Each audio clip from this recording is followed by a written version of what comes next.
Heto mga kwentong amazing para sa mga kaibigan nating may pakpak.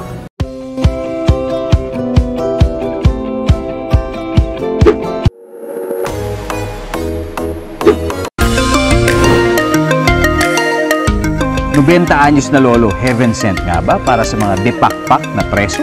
Unti-unting nakikilala ang bayan ng San Rafael, Bulacan dahil sa kanilang annual Angel Festival kung saan maraming kabataan ang nakasuot ng mga pakpak habang nagsasayaw sa kalye.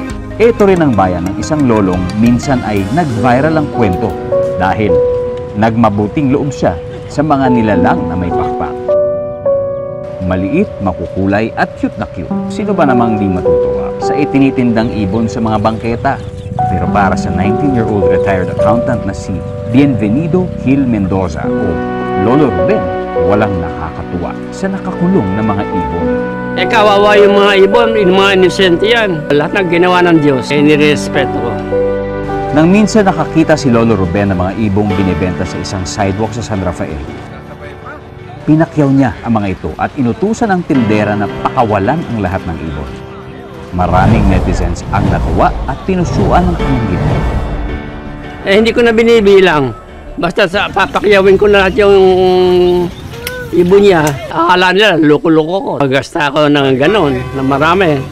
Ibon. Dapat ay meron silang hanap buhay na ibang klase. Hindi alam ng maraming Filipino ang pagbebenta sa wildlife gaya ng ibon ay ipinagbabawal ng Wildlife Resources Conservation and Protection Act. Pero para kay Lolo Ruben, may batas man o wala, ang mga ibon dapat panatilihing malaya. Naniniwala siya sa kasabihang, if you love them, set them free. Lahat ng creature, inirespeto natin. Ay bakit? Ano ang kaibahan ng ibon na tao? Buhay yan nilalang ng Diyos yan. Kagaya na natin, may damdamin, may puso. Iba't ibang hobbies at leisure activities ang pinagkakaabalahan ng mga Pinoy habang naka-quarantine nitong mga nakaraang buwan. Sa social media, pumatok ang TikTok videos ng maraming netizens, kabilang na ang mga artista. Kanya-kanyang paandar ng talento. Every week may bago.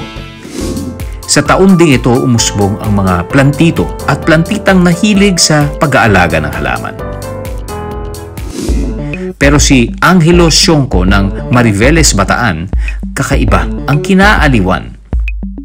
Roll. Ang pagtuturo ng tricks sa mga alaga niyang ibon. Slide. Go, tunnel. Go. Shoot. Shoot. Go, shoot. Good bird. Si Angelo ay may alagang 8 African lovebirds, ang itinuturing na world's smallest parrot. At gaya ng kamag-anak nilang loro, matatalino ang African lovebirds, kaya madaling matuto.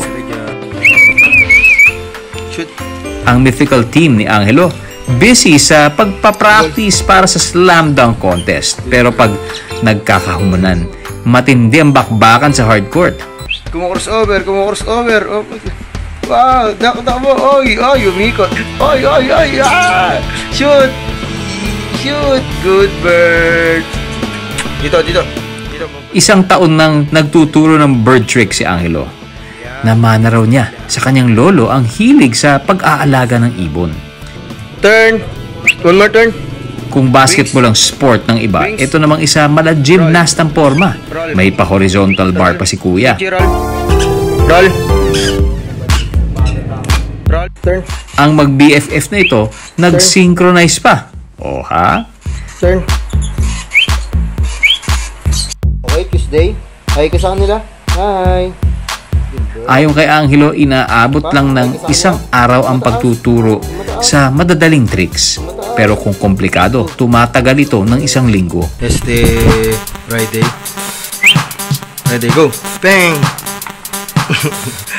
Siyempre dapat busog at nasa kondisyon ng katawan ng mga ibon bago gawin ang training.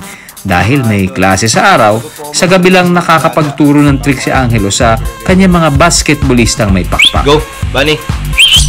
Get the color pink. Go. So yan mga idol, kita nyo naman nauna yung orange pero kinuha niya is pink. Good, sumusunod siya sa auto. May alaga ring baby African lovebird si Angelo. Kaya sigurado mabubuo na niya ang kanyang dream team. Shoot! Shoot! Good bird!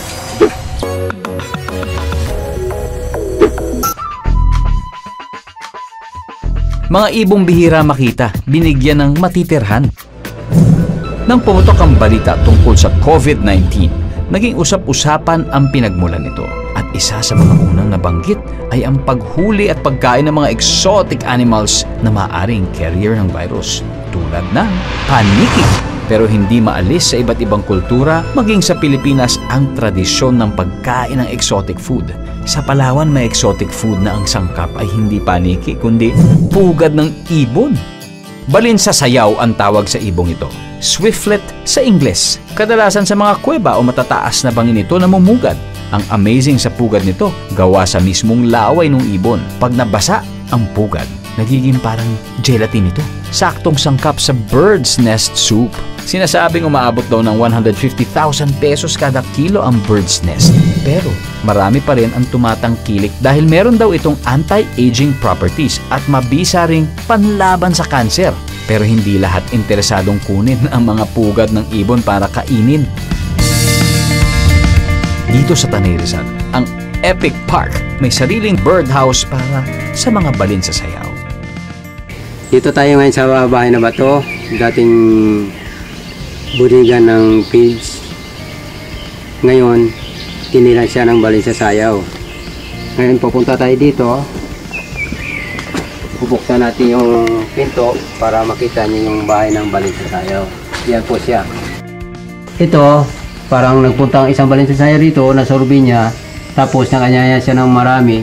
Ngayon, binahaya na nila ito. Tingin na nila, parang kuiba siya madilim. Kasi hindi sila nanirahan sa maliwanag, gusto nila madilim. Kaya ngayon, parang dito na sila nanirahan kasi ang tingin nila, safe sila dito. Amazing ang mga taong ang pananaw sa kalikasan ay hindi kasangkapan, kundi karugtong ng ating buhay na dapat igalang at pangalagaan. Ang kanilang layunin, epic. Kaya sa mga kapuso nating on the go, tutukan nyo ang live stream ng ating programa sa official accounts ng GMA Network, pati na rin sa YouTube at Facebook. At mag-comment din kayo sa ating mga kwentong amazing.